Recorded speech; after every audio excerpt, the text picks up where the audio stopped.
speaker will be Marc Nolte. He is a media commerce evangelist for SGI. And his talk will be media commerce solutions for the broadband era. If you looked at your agenda, if you looked at the booklet, this is the most diversified talk of the day, maybe of the last 3 days. I'm delighted to be here because I'm a fan. I got my little piggy bank savings account started for my trip into space. My wife won't let me spend it unless someone can guarantee I'll come back. But I'm going. I'm going in my lifetime, so get on it. It's the challenge. And what we're going to do today is talk about media commerce. That's my topic, Silicon Graphics. I've been at SGI for 7 years helping telcos and universities sort of exploit the internet. And what I want to suggest to you folks is that we should use the internet even more than it is today to exploit the understanding of space, enhance the understanding of space, allow more folk to participate. I did a fair amount of surfing around in preparation for today's talk, and there's a ton of space sites out there. I could create a website probably with 7,000 links to other websites that talk about some aspect of space exploration or vehicle creation or economics or engineering or what have you. I don't think that's new. The sad part for me was the dearth of streaming media available on these sites. The Kennedy Space Center is one of the better ones. It's low bit rate, unfortunately, and what SGI is about and what media commerce is about is really pursuing the opportunity once we all have broadband access. And I know it's still a world of haves and have-nots. We're a bit luckier in Canada, I think, because of just the nature of the country with all the people being so close to the American border. You can run one big fiber optic cable and get most of the country participating in broadband. So we're a little bit ahead. I like saying that, actually, as a Canadian. We're a little bit ahead of you Americans in broadband access, or ubiquitous broadband capability. And it's a bit like a drug. Once you have it, you can't go back. My wife wants to move to an acreage and have a horse. I'll go as soon as I can get multi-megabit internet on an acreage with a horse, and then we'll both be happy. I got 2 obligatory marketing slides about SGI. Deal, we've been around for a while. You know, we're not the .com, and people don't buy our computers to run payroll. What they do buy our machines for is running really hairy internet sites. Really ugly engineering, complicated calculations. People buy our supercomputers to model all manner of phenomena, including space weather. When I was in sales at SGI, one of my best customers was Dr. Robert Rankin up at the University of Alberta, the other U of A, and he does space physics. And when I asked him, well, what do you need this 112 CPU computer for? So I'm doing space weather. So I thought there's nothing in space. It turns out there's lots in space. People know us for our work in the entertainment space. Did you know that every film nominated for an Oscar over the last 6 years, nominated for an Oscar doing special effects work over the last 6 years, used SGI hardware or software to produce those effects. So we're known in that space. The interesting statistic there is that's probably only about 7 to 10% of our business. $3 billion company. The entertainment space is very important to us. As a side effect, we know a lot about moving media. So we are known, in fact, by the customers that we keep in this space, from Disney and Lucas and the next special effect in the next movie, to companies like Discrete and Avid and Alias that produce the software that allow these effects to be created. There's a lot of innovative stuff going on with graphics technology. You've seen it here in the last election campaign, Dan Rather and being broadcast with the data about the elections happening simultaneously being driven on the screen graphically. That's something called template graphics. Another area that's a lot of interest in that's really expanding is this thing called a virtual set. Rather than build a room with real physical sets, walls and desks and so on, let's make that room green or blue screen or pick a color that the actor or broadcaster is not going to wear. Paint that room that color, and then we can create the environment around him in real time. There's huge cost-saving potential for the broadcaster. I'm getting to why this matters to you in a moment. This is just some context. Sports analysis, one of the bad things we did was help Fox do that truck the puck tracker for hockey. There was enough Canadians that wrote down and said, "You're bastardizing hockey, stop that." So Fox stopped doing that. Again, an example of real-time graphics with heavy compute allowing us to track the puck in real time. And more folk want 3D content creation. In fact, even here in Tucson, you can flip through the local news station and you will find one that uses a Silicon Graphics-based weather program. There's lots of them now. This is something that started a few years ago. But now in every market, the newscasters need to create their look to keep you watching their channel as opposed to the other channel. And one of the ways they do this is with an enhanced weather capability. We can fly through the country and see what's going on in Los Alamos for the fires and so on. It's all out right. What folk don't know, or a lot of folk don't know, is the experience we have in working with internet service providers. Again, we're not the .com. You don't need an SGI to run a small website.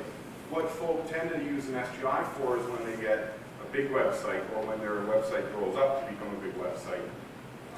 AOL is a good example. They run their email on SGI. They have 22 million customers.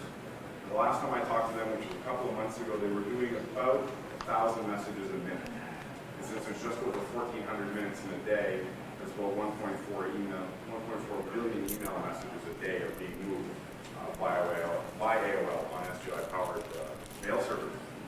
At Home is another example for those of you who have a cable modem. At Home is around the world now, and in every cable head-end rack, there's one small SGI system, an Origin 200 as we have in our booth, and it's doing the proxy serving.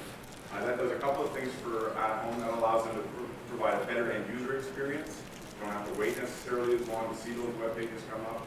It also allows them to manage the amount of bandwidth they got to buy from the telco. I mean, ultimately, someone's got to buy something from someone to get those bits to the other end of the internet. Other examples, GTE and a neat project with MCI. Given the fantastic growth of the internet, you can't plan. You can try to plan. It has befuddled the telco, the old style, old school telco engineer. Just how do you plan for this growth? Because one day something's hot and one day it's not. Victoria's Secret's a great example. They tried two webcasts. Neither of them satisfied the designer's goals in terms of having the access that they wanted people to have.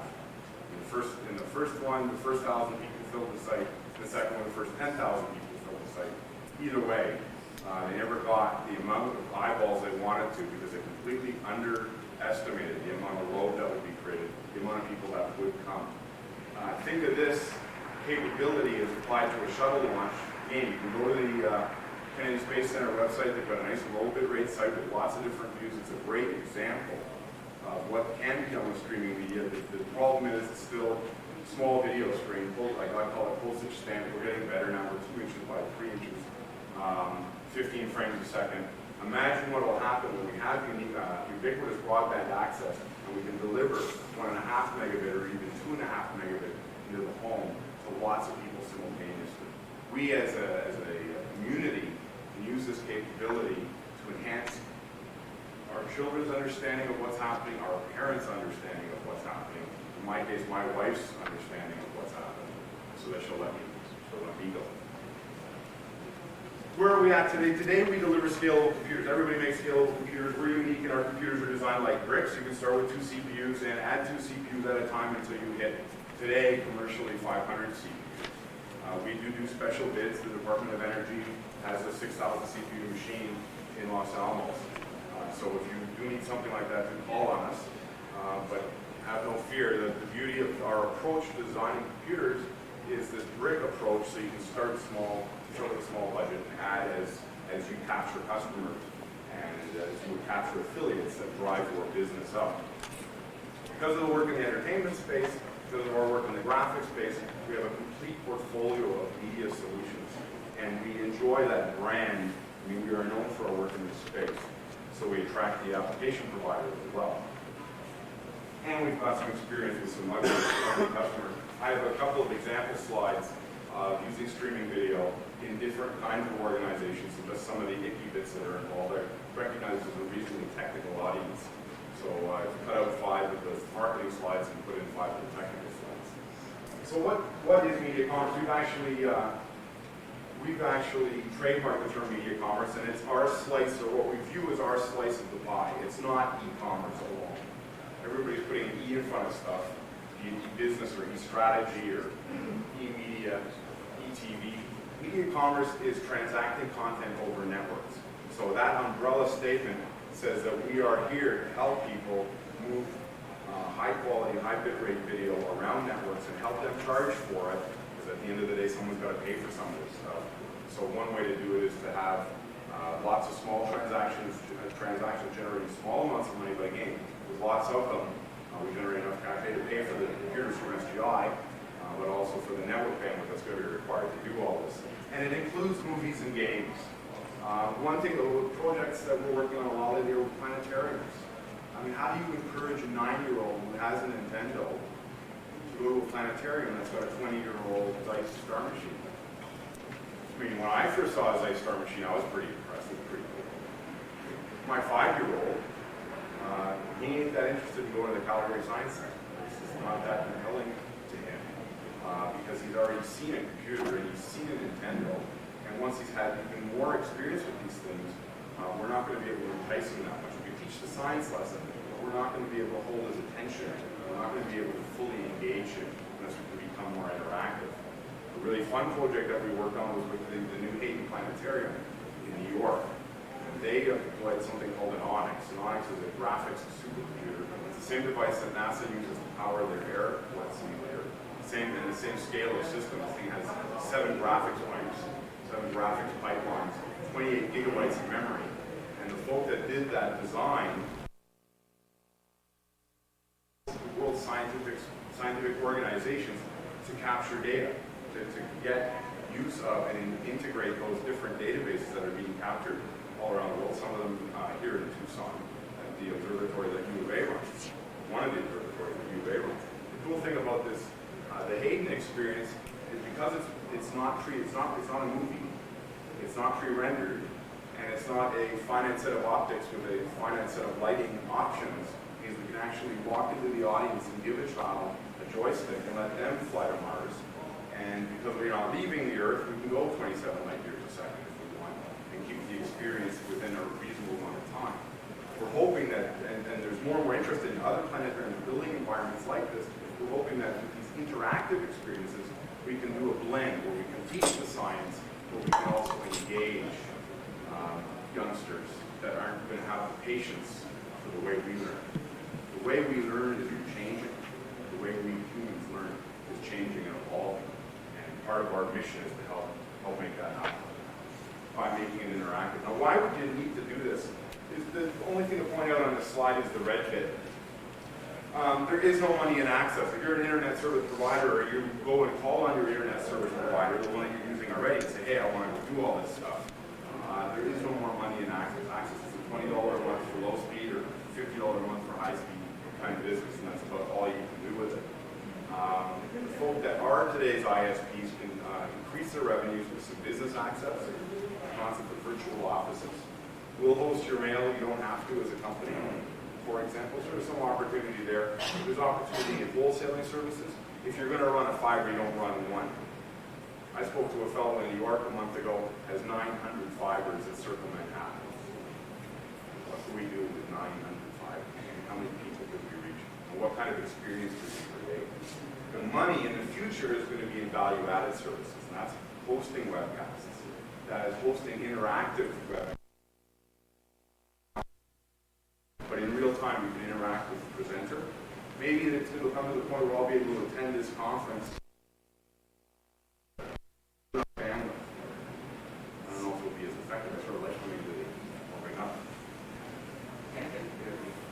Well, yeah, you can't get the beer. It's different beer. You get different beers. You'll still go to conferences.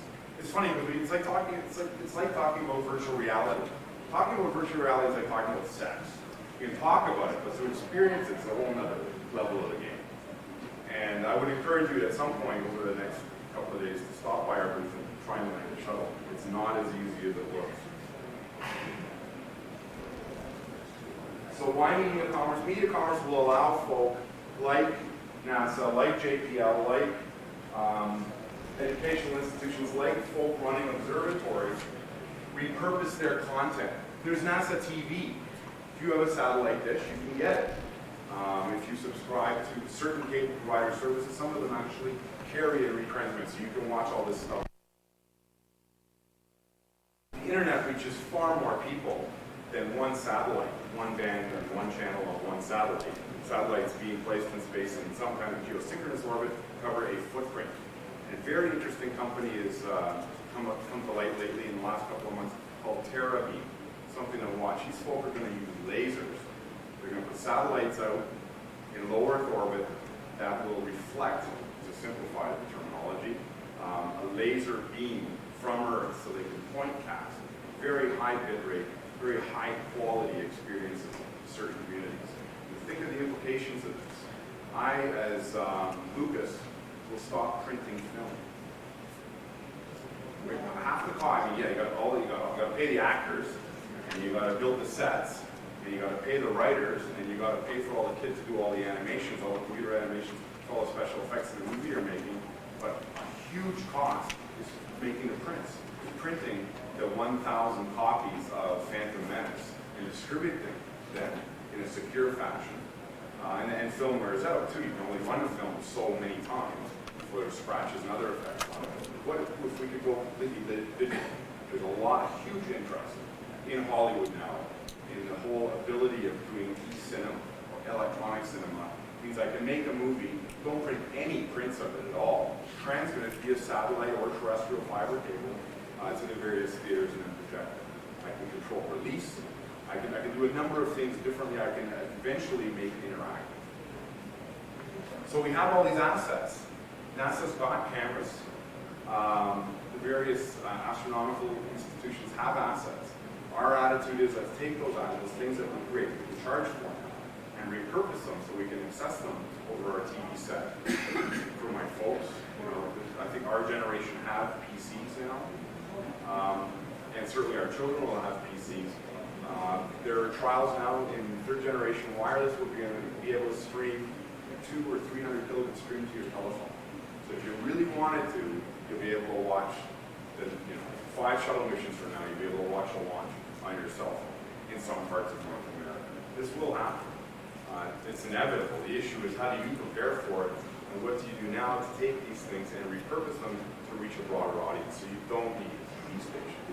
NASA can afford money. So it's all about content and commerce. I mean, people talk about e-commerce and how it's going to change the world. I mean, I go buy a book, that's e-commerce. I go buy a CD or a DVD, it's all about content and it's all about commerce. And when you add broadband, you make it media commerce. Because once you have broadband access, a whole bunch of things change in terms of the types of content we'll be able to consume and use, be it if we're teaching folk about a topic or just looking at it for our own interest, for our own study, our own lifelong learning initiative that we each have, as well as entertaining ourselves. Just the whole world of entertainment will change as multiple bit rates are available. And our attitude is to be in a space where we can provide the basic infrastructure services, web serving and proxy and so on. But in fact, working with the broadcast news folk, and I've got an example of how we've been able to help in that space. Video on demand, learning on demand are huge areas. Every university in some way has an initiative to try and expand their horizons. How many more students can they teach?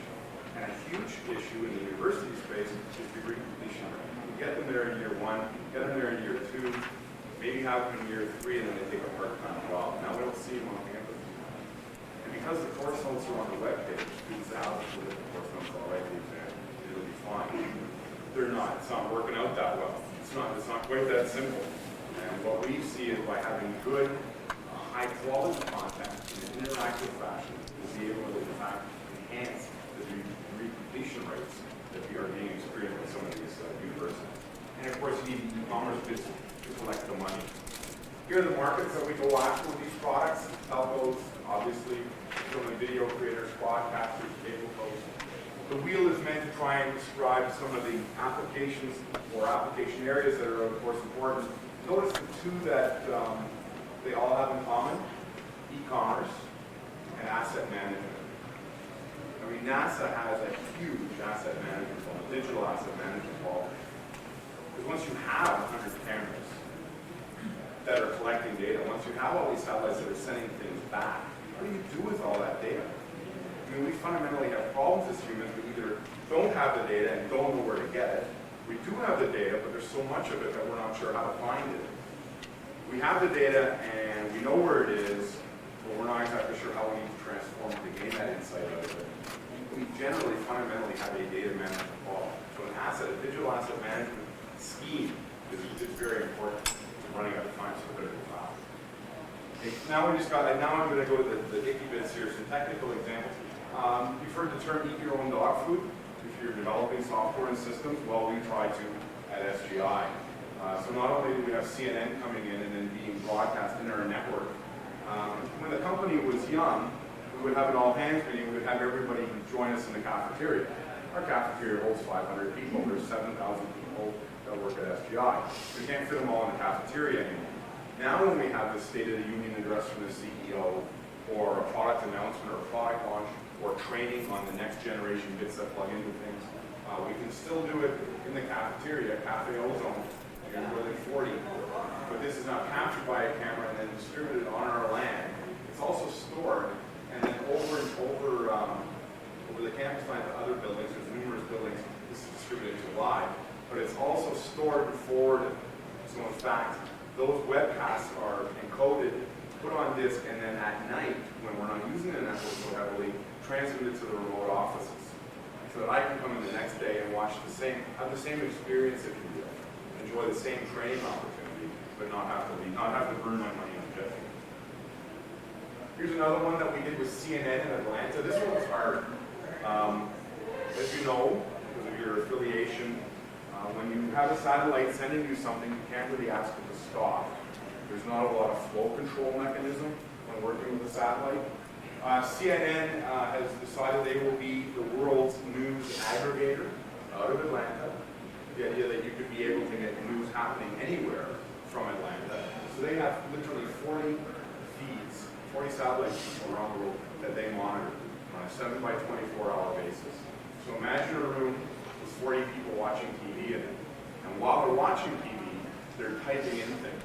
There was Clinton with the dog on the lawn, walking through the helicopter. And this is all being stored in the database. It's all being encoded in real time. Again, we don't have the option of saying stop to the satellite. So it's coming in, people are watching this and describing what they're seeing, logging it, it's called, or they're logging the ingested stream, and they're being stored. And then up to 300 editors, writers, and producers anywhere in the CNN network can call up these video clips by saying, give me the latest on Clinton walking his dog, and it'll pull up that clip, and they can edit it on their PC workstation, and then prepare it for broadcast for the next news story going to air. Do not try this at home. This was hard. I mean, we've been on it, and we got the contract, but holy moly. Another story, another example. This is working with a company called Panasonic. Panasonic makes cameras. Panasonic has a cool film format called DVC Pro. One of the cool things about it is it's a good digital video image, so it's good quality. It also has the unique ability of being transferred from tape in faster than real time, or hyper real time. So a 10-minute video clip can be transferred to a computer in 2.5 minutes. This matters when you're doing news. This does not matter when it's home videos. This does matter when you're trying to do the news. The CBS owned and operated News 8 in Austin is one example. This has probably been deployed about 50 or 60 times in North America. The idea is that the shooter comes in from the field, he's got the latest footage of the fire, he runs it, it's 5:30, he's pressed for time, throws his tape into an NT-based editing system, and we move that into the network 4 times real time. You can edit the video and get it to air. His news is at 6. So when the shooter just comes in at 5:30, he's got a problem. This is a very well accepted solution in the news space for the sites that use Panasonic. An example of learning on demand. Well, people call it distance education. Lots of universities have distance education programs. I'm here to say it's not about distance. I'm not worried about the guy on the farm 20 kilometers from here. I'm worried about the people in the same neighborhood that have a time problem. We can make more money. We can make more computers. We can make stuff. We can't make more time. So one of the things that we can do with these techniques is solve the time problem. Come in at 10 o'clock at night and watch the 2 p.m. lecture and interact with the off. So here's an example of their setup. There, I use University of California, Pomona, because they have a proper TV station. They're probably one of the furthest along in this kind of technique in that they do live record, it's live broadcast analog, but it's also stored, coded and stored, so it can be scheduled for rebroadcast. So you can see the 2 o'clock Chemistry 201 lecture at 4 o'clock and 6 o'clock, but you can also get it on demand from the dorm. And one last example, this is in Europe. What these folk are doing are basically enhanced entertainment, near video on demand, pay-per-view. They're using the Oracle video server in a pair of SGI systems. This system provides 32 channels at 7 megabits, it's quite a high bit rate. In fact, TSN transmits the highest bit rate. Sports, by the nature of the content, there's a lot of movement in the video. Watching a football game or a tennis match, there's a lot of movement in those frames. So TSN, in fact, transmits at 14 megabits. And then the local cable co has to make decisions about how they're going to get that into the house effectively. To summarize, we have the pieces from logging the content as we capture it, be it from satellite or from a camera mounted on a shuttle, to managing it and archiving it so we can find it later, transferring it, distributing it via the web or otherwise, playing it out in games we have at the TV station trying to run, add the bits, add the graphics and the other data to it, and then browse it and find it later for later use. Some detail on just how hard video is to do. Some comments about SGI that I think I've covered. I want to point out here that an Onyx 2, which is our current technology graphics supercomputer, will do 60 million pixel imagery, and that is 30 times APD. So we have a solution. This is not something that will work today and then it's obsolete tomorrow. This is something that will scale with you as you add cameras. And we're already talking HDTV, our systems already do that natively. Some comments about the different technical specifications, different bit rates that work. And one example, one video server kind of product is something called Percent Media Base. We used to own Media Base. We spun it off to allow it to support other operating environments. This is very well deployed. There's about 1,300 of these around the planet doing management and serving playout of multiple bit rate, high quality video. We have this in the booth as well. If you want to see, again, because lots of you have seen video on the internet and go, it's not very good. Come to the booth and see what we can do with video on a network. And I'm promising you that the internet will catch up and we'll have lots of quality soon. To finalize here, SGI is unique in this ability to bridge this world between the content capturing mechanism, be it Sony or Quantel, with this unique ability to bridge this gap. We can talk to these other kind of computers, we just request to speak slowly and use small words. That's it. I'm out of time. Thanks for your attention.